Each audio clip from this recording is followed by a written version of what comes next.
Doctor ortho, अब दर्द भी घुटने टेकेगा।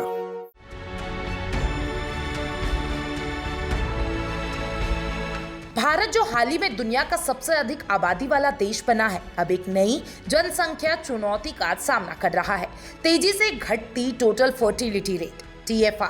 संयुक्त राष्ट्र की हालिया report state of the world population 2025 के अनुसार भारत की TFR अब 1.9 पर आ चुकी है, जो कि प्रतिस्थापना स्तर 2.1 से नीचे है। ये संकेत देता है कि आने वाले वर्षों में देश की जनसंख्या वृद्धि धीमी हो जाएगी और फिर से भविष्य में गिरावट का रुख देखना पड़ सकता है।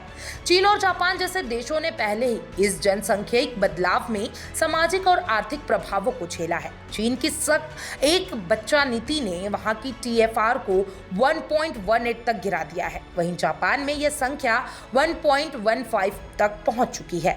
इन देशों में बुजुर्ग आबादी बढ़ने की कामकाजी युवाओं की कमी ने आर्थिक विकास को प्रभावित किया है। भारत के लिए यह एक चुनौती हो सकती है।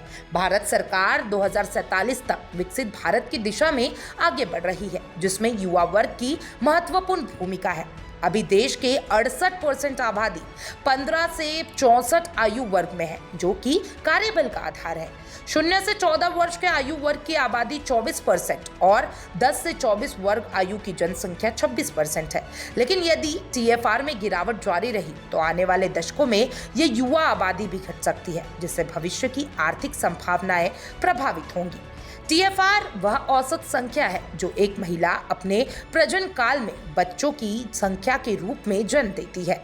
रिप्लेसमेंट लेवल वह मानक है जिससे हर पीढ़ी अगले को संतुलित रख सकती है। भारत की राष्ट्रीय TFR अब इस स्तर के नीचे है, जो चिंता का विषय है। रिपोर्ट के अनुसार भारत की जनसंख्या 2025 तक 146 करोड़ हो जाएगी और लगभग 40 वर्षों तक धीरे धीरे बढ़ने के बाद 170 करोड़ के आसपास पहुंचने के बाद उसमें गिरावट शुरू हो सकती है।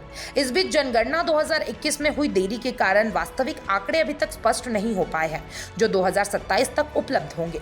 रिपोर्ट इस गिरावट को वास्तविक प्रजनन संकट मानती है, न कि अधिक जनसंख्या का संकट। ये कहा गया है कि कई लोग अपने प्रजनन लक्ष्यों को पूरा नहीं कर पा रहे हैं, यानी वे जितने बच्चे चाहते हैं उतने नहीं हो पा रहे हैं। इसी वजह से नीति निर्माताओं को अब जनसंख्या को बढ़ावा देने वाले उपायों पर ध्यान देना होगा, जैसे कि मातृत्व सुविधाएं, बाल देखभाल समर्थन और कामकाजी महिलाओं के लिए अनुकूल वातावरण।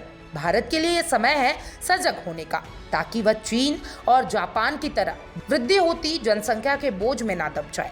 गिरती प्रजनन दर भारत की आर्थिक प्रगति के लिए एक चुनौती भी हो सकती है और एक अवसर भी, बशर्ते इसकी योजना अभी से बनानी शुरू कर दी जाए। आप क्या सोचते हैं इसके बारे में कमेंट बॉक्स में जरूर बताइएगा और तमाम ऐसे अपडेट्स के लिए चैनल 4 न्यूज़ इंडिया के साथ बने रहें।